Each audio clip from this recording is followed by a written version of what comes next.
War ಮಾಡಬೇಕು ಅಂತಂದರೆ ಅದಕ್ಕೆ ಒಂದಿಷ್ಟು ಸೈನಿಕರು ಬೇಕಾಗ್ತಾರೆ. ಯುದ್ಧ ನಡಿಬೇಕು ಅಂತಂದರೆ ಅದಕ್ಕೆ ಮುಂದಾಳತ್ವವನ್ನು ವಹಿಸ್ಕೊಳ್ಳೋರು ಬೇಕಾಗ್ತಾರೆ. ಮುಂದಾಳತ್ವವನ್ನು ವಹಿಸ್ಕೊಳ್ಳೋರು ಇದ್ದಾರೆ, ಬಟ್ ಹೋರಾಟ ಮಾಡೋರು ಯಾರು? ಈಗ ಅದು ಎಲ್ಲ ಪಕ್ಷಗಳಲ್ಲೂ ಆಗಿರುವಂಥ ಸಮಸ್ಯೆ. ಯಾವ್ದು ಯುದ್ಧ? ಅದೇ ಲೋಕಸಮರದ ಯುದ್ಧ.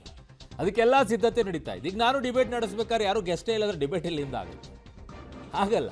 ಹಾಗೆ ಯುದ್ಧವನ್ನು ಮಾಡಬೇಕಾದ್ರೆ ಚುನಾವಣೆಯಲ್ಲಿ ಇಳಿಬೇಕು ಅಂತಂದರೆ ಅಭ್ಯರ್ಥಿಗಳು ಯಾರು ವೋಟ್ ಹಾಕೋರು ಇರ್ತಾರೆ, ಯಾರ ಮುಖ ನೋಡ್ಕೊಂಡು ವೋಟ್ ಹಾಕಬೇಕು, ಆ ಕ್ಯಾಂಡಿಡೇಟ್ ಇಂಪಾರ್ಟೆಂಟ್ ಅಲ್ವಾ? ಈಗ ಅವರೇ ಸೈನಿಕರನ್ನು ಹುಡುಕುವಂಥ ಪರಿಸ್ಥಿತಿ ಬಿಜೆಪಿಗೂ ಇದೆ, ಕಾಂಗ್ರೆಸ್ಸಿಗೂ ಇದೆ, JDSಗೂ ಇದೆ.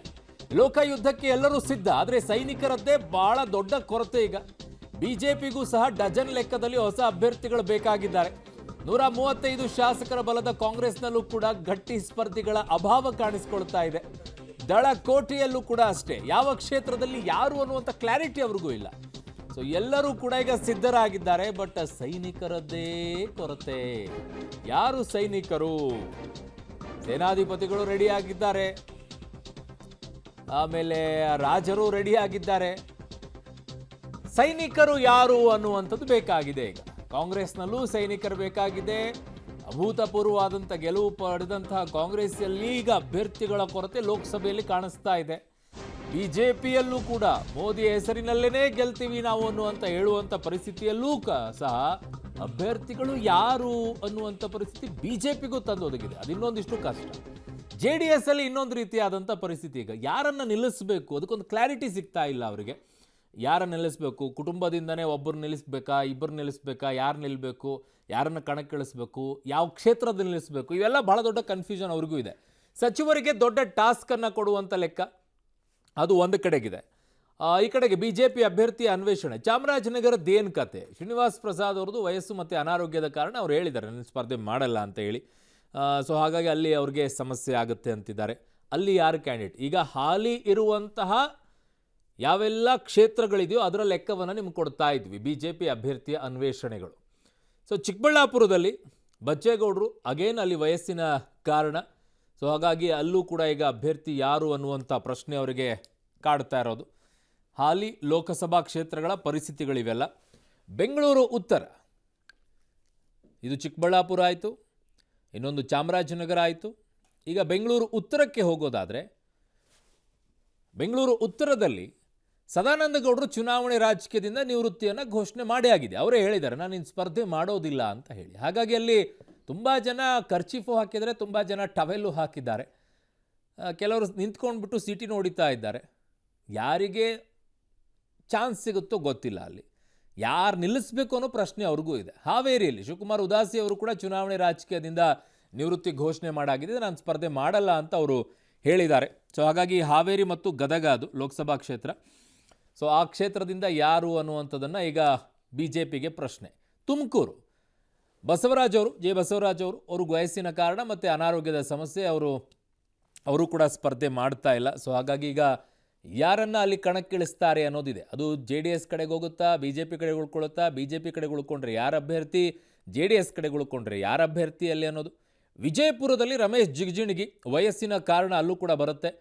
ಈ ಬಾರಿ ಅನೇಕ ಹೇಳಿಕೆಗಳನ್ನು ಕೇಳಿಸ್ಕೊಳ್ಳುತ್ತಾ ಇದ್ರಿ. ಯಂಗ್ಸ್ಟರ್ಸ್ಗಳಿಗೆ ಕೊಡ್ತೀವಿ, ಯುವಕರಿಗೆ ಆದ್ಯತೆ ಅನ್ನುವಂಥದ್ದನ್ನೆಲ್ಲ ಹೇಳ್ತಾ ಇದ್ರು. ಸೊ ಹಾಗಾಗಿ ಇವೆಲ್ಲ ಅಭ್ಯರ್ಥಿಗಳನ್ನು ಈಗ ಅಲ್ಲಿ ಹೊಸ ಅಭ್ಯರ್ಥಿಗಳನ್ನು ತರುವಂಥ ಕೆಲಸ. ವಿಜಯಪುರ ಆಯಿತು. ದಾವಣಗೆರೆಗೆ GM ಸಿದ್ದೇಶ್ವರ್ ಅಗೇನ್ ಅಲ್ಲೂ ಕೂಡ ವಯಸ್ಸಿನ ಕಾರಣ, ಬಟ್ ಚುನಾವಣೆ ಹತ್ತಿರ ಬರ್ತಾ ಇದ್ದಂತೆ ಅವರು ಅಲ್ಲಲ್ಲಿ ಓಡಾಡ್ತಾ ಇದ್ದಾರೆ, ಮತ್ತೊಮ್ಮೆ ಸಿಗಬಹುದೇನೋ ಅಂತೇಳಿ. ಬಟ್ ಗೊತ್ತಿಲ್ಲ. ಯಡಿಯೂರಪ್ಪನವ್ರನ್ನೇ ಕೆಳಗಿಳಿಸಿದ ನಂತರ ಇನ್ನು ಇವ್ರನ್ನೆಲ್ಲ ಮತ್ತೆ MP ಚುನಾವಣೆಗೆ ನಿಲ್ಲಿಸೋಕ್ಕಾಗತ್ತಾ? ಈಗ ಉತ್ತರ ಕನ್ನಡದಲ್ಲಿ ಅನಂತಕುಮಾರ್ ಹೆಗಡೆ ಅವರು ಟಿಕೆಟ್ ಗ್ಯಾರಂಟಿ ಇಲ್ಲ ಅಂತಿದ್ದಾರೆ. ಕಾರಣ ಇಷ್ಟೇ, ಅನಂತಕುಮಾರ್ ಹೆಗಡೆ ಅವರು ಬಟ್ ಆ್ಯಕ್ಟಿವ್ ಆಗಿದ್ದಾರೆ. ಅವರು ಈಗ ಕಳೆದ ಒಂದು ವಾರದಿಂದ ನೋಡ್ತಾ ಇದ್ರೆ ಫುಲ್ ಆ್ಯಕ್ಟಿವ್ ಆಗಿ ಉತ್ತರ ಕನ್ನಡದಲ್ಲಿ ಅನಂತಕುಮಾರ್ ಹೆಗಡೆ ಅವರು ಓಡಾಡ್ತಾ ಇದ್ದಾರೆ. ಬಟ್ ಅವರ ಹೆಲ್ತ್ ಸಮಸ್ಯೆ ಇದೆ ಅವರಿಗೆ. ಬಳ್ಳಾರಿಯಲ್ಲಿ ದೇವೇಂದ್ರಪ್ಪ ಅವರು ಟಿಕೆಟ್ ಗ್ಯಾರಂಟಿ ಇಲ್ಲ ಅಂತಿದ್ದಾರೆ. ಅಲ್ಲಿ ಏನು ಮಾಡ್ತಾರೆ ಅನ್ನೋದನ್ನು ನೋಡಬೇಕಾಗಿದೆ. ಬಳ್ಳಾರಿಯಲ್ಲಿ ಹಲವರು ಯಂಗ್ಸ್ಟರ್ಸ್ಗಳು ಈಗ ಫೈಟ್ ಮಾಡ್ತಾ ಇದ್ದಾರೆ. ಅಲ್ಲಿ ರಾಮುಲು ಅವ್ರ ಹೆಸರು ಕೇಳಿ ಬರ್ತಾ ಇದೆ. ಆ ಕಡೆಗೆ ಹಾವೇರಿ ಗದಗಲ್ಲೂ ಕೂಡ ಈಶ್ವರಪ್ಪನವ್ರ ಮಗ ಓಡಾಡ್ತಾ ಇದ್ದಾರೆ. ಇನ್ನೊಂದು ಕಡೆಗೆ ಅಲ್ಲಿ ಶರಣು ಅಂಗಡಿ ಅಂತವರು ಓಡಾಡ್ತಾ ಇದ್ದಾರೆ. ಅವರೆಲ್ಲ ಯೂತ್ BJPಯಲ್ಲಿ ಇದ್ದಂಥವ್ರು, ಅವರೆಲ್ಲ ಅವರು ಓಡಾಡ್ತಾ ಇರೋದು. ಈ ಕಡೆಗೆ ಬಳ್ಳಾರಿದಾಯಿತು. ಇನ್ನು ಕೊಪ್ಪಳಕ್ಕೆ ಹೋಗೋದಾದರೆ ಸಂಗಣ್ಣ ಕರಡಿ ವಯಸ್ಸಿನ ಕಾರಣ ಅಂತ ಹೇಳ್ತಾ ಇದ್ದಾರೆ. ಅಲ್ಲೂ ಕೂಡ ಒಂದಿಷ್ಟು ವಿರೋಧಗಳು ಲೋಕಲಲ್ಲೇ ಆಗ್ತಾ ಇದೆ. ಬೆಳಗಾವಿಯಲ್ಲಿ ಈ ಸರ್ಪ್ರೈಸಿಂಗ್ ಆಗಿರುವಂಥದ್ದು ಇದು. ಮಂಗಳ ಅಂಗಡಿ ಅವರಿಗೆ ಟಿಕೆಟ್ ಗ್ಯಾರಂಟಿ ಇಲ್ಲ ಅಂತ ಹೇಳ್ತಾ ಇದ್ದಾರೆ. ಗೊತ್ತಿಲ್ಲ ಕೊನೆ ಕ್ಷಣದಲ್ಲಿ ಏನು ಮಾಡ್ತಾರೆ ಅಂಥೇಳಿ. ಒಟ್ಟು 11 ಕ್ಷೇತ್ರಗಳಲ್ಲಿ BJPಗೆ ಈ ಬಾರಿ ಅಭ್ಯರ್ಥಿಗಳ ಬದಲಾವಣೆಗಳು ಮಾತ್ರ ಸ್ಪಷ್ಟವಾಗಿ ಇದೆ.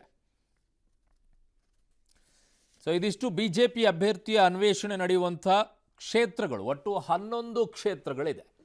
ಕಾಂಗ್ರೆಸ್ನ ಕಥೆ ಏನು? ಕಾಂಗ್ರೆಸ್ನಲ್ಲೂ ಕೂಡ ಈಗ ಸೈನಿಕರಿದ್ದಾರಾ? 135 ಶಾಸಕರಿರುವಂಥ ಕಾಂಗ್ರೆಸ್ಗೂ ಕೂಡ ಸೂಕ್ತ ಅಭ್ಯರ್ಥಿಗಳ ಸಮಸ್ಯೆ.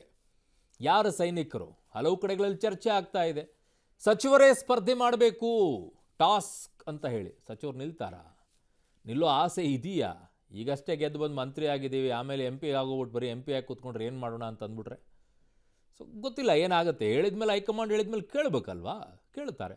ಕೈಕೋಟೆಯಲ್ಲಿ ಗಟ್ಟಿ ಸ್ಪರ್ಧೆಯ ಅಭಾವ. ಯಾವ ಕ್ಷೇತ್ರಕ್ಕೆ ಯಾರು ಅಭ್ಯರ್ಥಿ ಅನ್ನೋದೇ ದೊಡ್ಡ ಸವಾಲಾಗಿದೆ ಅಲ್ಲಿ. ಸರಿಸುಮಾರು ಒಂದು 20 ಕ್ಷೇತ್ರಗಳಲ್ಲಿ ಗಟ್ಟಿಯಾಗಿ ಅಭ್ಯರ್ಥಿ ಇಲ್ಲ ಅನ್ನುವಂಥ ಗ್ರೌಂಡ್ ರಿಪೋರ್ಟ್ ಕಾಂಗ್ರೆಸ್ನಲ್ಲಿದೆ. ಸೊ ಯಾರು ಅನ್ನುವಂಥ ದೊಡ್ಡ ಸವಾಲು ಅವರಿಗೆ. ಪ್ರಭಾವಿ ಸಚಿವರನ್ನೇ ಅಖಾಡಕ್ಕೆ ಇಳಿಸುವಂಥ ಯೋಚನೆಯಲ್ಲಿ ಈಗ ಸದ್ಯಕ್ಕೆ ಕಾಂಗ್ರೆಸ್ ಇದೆ. ಪ್ರಭಾವಿ ಸಚಿವರನ್ನೇ ಅಖಾಡಕ್ಕೆ ಇಳಿಸುವಂಥ ಯೋಚನೆಯಲ್ಲಿ. ಸೊ ಹಾಗಾಗಿ ಯಾರ್ಯಾರು ಎಲ್ಲೆಲ್ಲಿ ನಿಲ್ತಾರೆ ಅಂತ ನೋಡಬೇಕು. ಸಚಿವರಿಗೆ ದೊಡ್ಡ ಟಾಸ್ಕನ್ನು ಕೊಡುವಂಥ ಚಿಂತನೆಯಲ್ಲಿದೆ ಕಾಂಗ್ರೆಸ್ಸು.